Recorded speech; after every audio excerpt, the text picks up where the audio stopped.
Audioblog. Você já ouviu falar de Sartre? Já sentiu vontade de ser como Madre Teresa ou como Gandhi, largar tudo, simplesmente ir e servir as pessoas?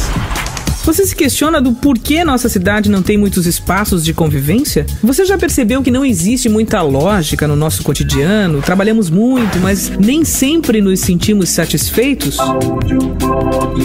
Sim, o Audioblog está entrando no ar e você é o nosso convidado para este espaço de convivência virtual. Entre, tome um chá, vamos conversar, fique à vontade. Facebook, Twitter, Orkut e Messenger, com certeza você usa pelo menos uma dessas redes sociais para atualizar seus amigos sobre tudo que você anda inventando. Por consequência, acaba atualizado sobre a vida deles também, não é verdade? Obrigada por corrigir-me. Acaba ficando atualizado sobre a vida deles, é verdade, entendi.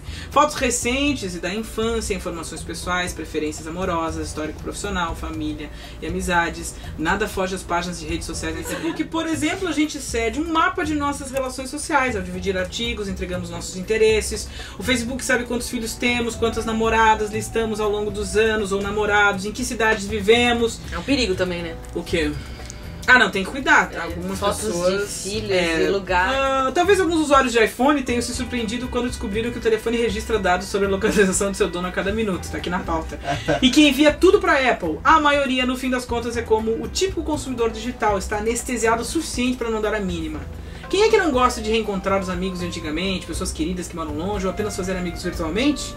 O problema é que às vezes nem sempre a amizade dá certo. E muita gente acaba tendo acesso às particularidades da sua vida sem necessariamente ser alguém que te quer bem. Isso é um problema. Eu bloqueio. Pessoa que não me respeita, eu bloqueio, não tô nem aí. Não tô nem aí mesmo. Privacidade tem motivo de ser. E realmente a gente tem que saber separar o público do privado. Tem coisas que vale a pena a gente compartilhar e tem coisas que não vale a pena a gente compartilhar. É a nossa capacidade de controlar quanta informação cada indivíduo tem a nosso respeito que nos permite delimitar graus de intimidade. E sua privacidade precisa ser bem administrada. Pense bem, você quer que o mundo inteiro saiba mesmo o que é que você vai almoçar hoje e que horas vai tomar banho? O problema da rede social é que as pessoas dizem: ah, estou indo fazer isto, estou fazendo aquilo, estou fazendo tal coisa. Eu abro informações minhas nas redes sociais porque o povo fala demais. Nós vemos uma cidade interiorana e bairrista. E existe um nível de limitação, alienação e ignorância muito grande, infelizmente. O que é o porquê que eu trabalho tanto aqui no Audioblog, que é pra fazer as pessoas evoluírem assim como eu evoluo sempre e aprendo todos os dias. Hoje é Dia Nacional de Combate ao Racismo e o Dia Internacional da Intolerância. Charles, fala um pouquinho sobre a importância de a gente entender que essas pessoas também fazem parte da história de Joinville. Não só os alemães, os espanhóis, italianos. Não só os italianos, mas os negros, os índios, os afrodescendentes, as mulheres, açorianos e por aí vai. A história de Joinville começa muito antes de ser pensado o nome Joinville realmente, né? Porque os sambaquianos e alguns índios típicos do litoral brasileiro já habitavam aqui a nossa região muito antes do primeiro português chegar aqui, vamos colocar assim. Óbvio. E antes de todos os alemães, noruegueses e suíços que vieram da barca Colombo, já existiam aqui portugueses com fazendas ao longo do rio Cachoeira e também ao longo do rio Bucarém. Já existiam grandes fazendeiros que ocupavam toda a província de Santa Catarina. Joinville era uma terra, vamos botar assim, uma terra de ninguém, e aí tinha alguns fazendeiros portugueses que eram submissos ao superintendente da província de Santa Catarina na época. Então a história de Joinville já começa assim com os negros escravos desses fazendeiros portugueses e também muito antes disso com os sambaquianos, índios carijós e por aí vai. E a importância de nós entendermos que eles também fazem parte da história é porque assim nós vamos entender todos os atores que fizeram parte, que fizeram ou construíram a cidade, independente de ser Joinville ou antes disso, porque aqui já era um pedaço de chão e já existia alguma coisa. E também nós vamos assim contrapor a ideia de uma versão da história de Joinville.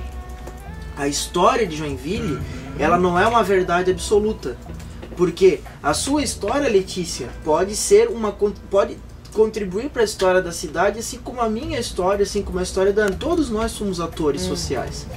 E somos resultados toda essa mistura. Nós somos carregados de história. E no momento que você aceita a versão do alemão, a versão do norueguês, a versão do suíço como versão oficial para a história de Joinville, que só a industrialização, só por esse viés, só por esse olhar, que a cidade cresceu por causa da industrialização, sem considerar em quase nenhum momento migrante. Inclusive essa semana a professora Elanil Coelho da Univille vai lançar um livro sobre os migrantes, a história dos migrantes, qual a contribuição deles para a cidade. A partir desse todo, sim, nós vamos entender o que é a história de Joinville. Agora, considerar que a cidade só é feita do empreendedorismo alemão, do empreendedorismo europeu, sem considerar a importância dos índios, sambaquianos, negros, migrantes, pobres, ricos, mulatos, né? Então, por causa disso até que eu sou, falando agora da consciência negra, por causa disso até que em certos momentos eu sou favorável à política de cotas, porque vai forçar a população brasileira a discutir qual que é a nossa consciência em relação à cor da pele de cada um e qual é o nosso papel na sociedade.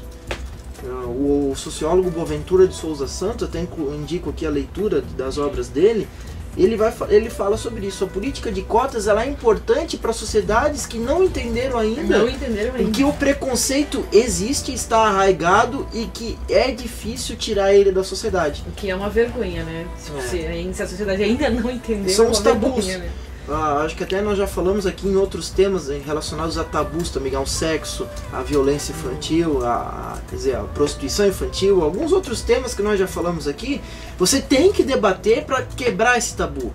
E o preconceito é outra das formas. O preconceito contra o pobre, o preconceito contra o gordo, o preconceito contra o inteligente demais. O preconceito contra o homossexual. Contra o homossexual. Seja lá o que for, né? Então todo tipo de preconceito tem que ser extirpado da sociedade. E aí, para isso, tem que ser discutido, conversado, exposto. Educado, para que as pessoas possam... A gente passa a educação para que as pessoas possam se abrir para a relação plural, né? Entender o diferente e respeitar o diferente, porque todos nós somos diferentes. Na verdade, a sociedade, ela vive uma pseudo significa falsa, né? Uma pseudo-esquizofrenia, assim. As pessoas não entendem que o outro não tem que ser uma extensão de si, que o outro não tem que pensar como a gente, que o outro não tem que ser como a gente, fazer as escolhas que a gente faz. Então existe uma dificuldade muito grande de se respeitar e se admirar o diferente, o que pra mim é uma alienação, uma ignorância muito grande. Letícia Peters fala do cotidiano aqui no audioblog. É hora de chá comigo. Eu vou falar sobre lavabo. Ai, meu Deus. Lavabo, Ana. Olha, o problema do lavabo é quando não tem janela. Ai, que droga. E às vezes tu chega na casa de alguém e tu precisa soltar aquele barro e tal, né? Aquela coisa, né? E aí não tem janela. E aí? Como é que tu vai... Aí fica na sala o lavabo. Daí tu sai do banheiro, sai aquela... Alguns tem aquela ventilaçãozinha assim que não serve pra nada. Uma telinha. Nada. Isso. Uma saída de ar. Nada. O Ivan tá rindo. E o Charles também. Nada. Não, e dentre todas aquelas coisinhas que sempre tem no lavabo, sabonetinhos, coisinhas, por que não um cheirinho, né? Também. Certo? Eu já não gosto muito de bom ar, sabia? Tá, mas nesses momentos... Nesses momentos é necessário. Você se lembra daquela vez do banheiro da Porque rádio? assim, né?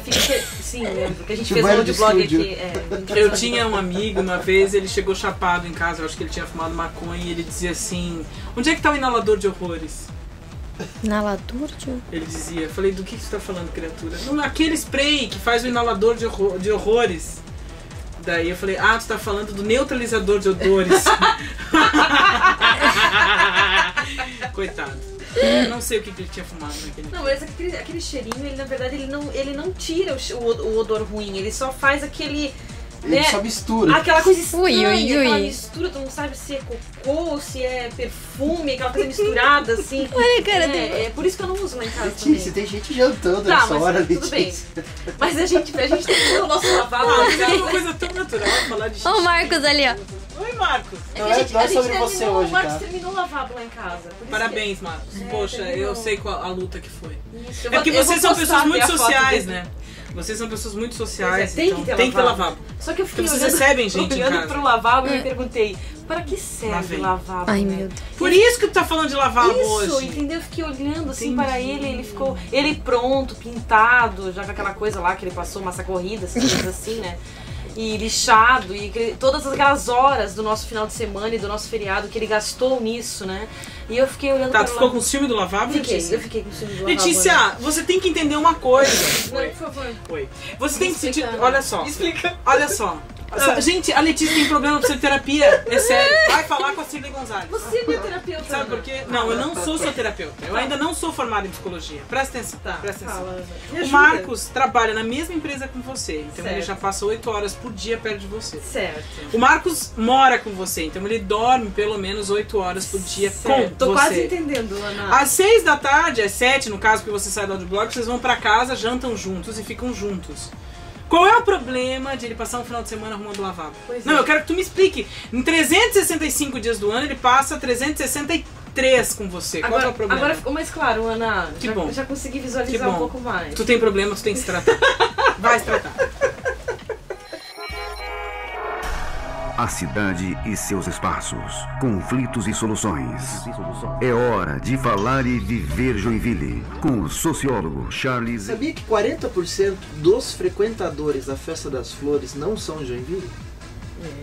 40%? 40%. Um dos grandes motivos é que a Festa das Flores tem congressos técnicos que trazem muitos colecionadores. Isso, e acaba camuflando um pouco essa coisa de exposição de flores para a população. Na verdade, está virando ano após ano cada vez mais um congresso técnico de exposição de flores, de agronegócio. Querendo ou não, está virando uma exposição de agronegócio a Festa das Flores. E isso está sendo mostrado nos índices que mostram que a cada ano que passa, mais pessoas de fora estão vindo para cá, atraídas justamente por essa feira de negócios que está virando a Festa das Flores. E se vendia de tudo, aliás, né? Se vende de tudo, né? Tem flores de todas não, mas muitas de espécies vários ali. tipos, até móveis para jardim. Uhum. E o outro detalhe que eu que eu fiquei pensando nesse feriadão, é que o centro da Expovilha ali, ele não foi suficiente para abrigar a exposição e os shows. Tiveram que abrir uma tenda, uma parte do lado da Expovilha, para ali serem realizados os shows. Então, nós não temos um equipamento público que acabe acoplando, que receba toda a estrutura da Festa das Flores. A praça de alimentação, que receba a feira Conversei com o Carlito recentemente sobre isso. Ele disse: olha, Ana, eu passei o projeto para a Câmara e a Câmara está se amarrando para aprovar algumas questões, inclusive de parcerias na área de privatização, para poder tocar os projetos de eventos de Joinville, que são os aparelhos de evento, que é o que o Convention Bureau veio. A Maite Ullman sempre fala aqui com a gente. E até o Carlito teve uma reunião. A participação do Carlito, ele fez o que ele tinha que fazer. Agora, o problema é a Câmara de Vereadores. Então, aquela sala escura, uma pipoquinha, aquele filmezinho pra assistir com a pessoa que você gosta, ou pra assistir sozinho, afinal todo bom cinéfilo gosta de assistir filme.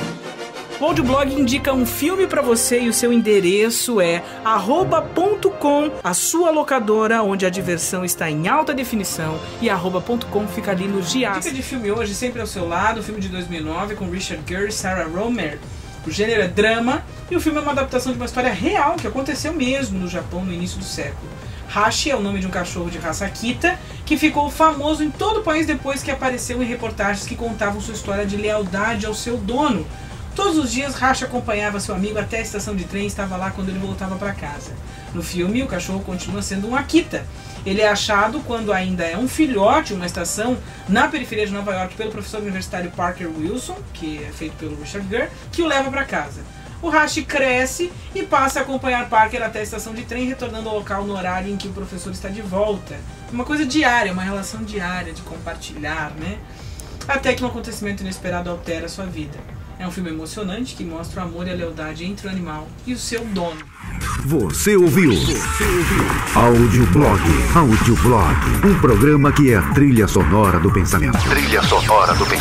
Uma hora de pura expressão da cultura, do cotidiano, da notícia e do entretenimento de Joinville, do Brasil e do mundo. Audioblog.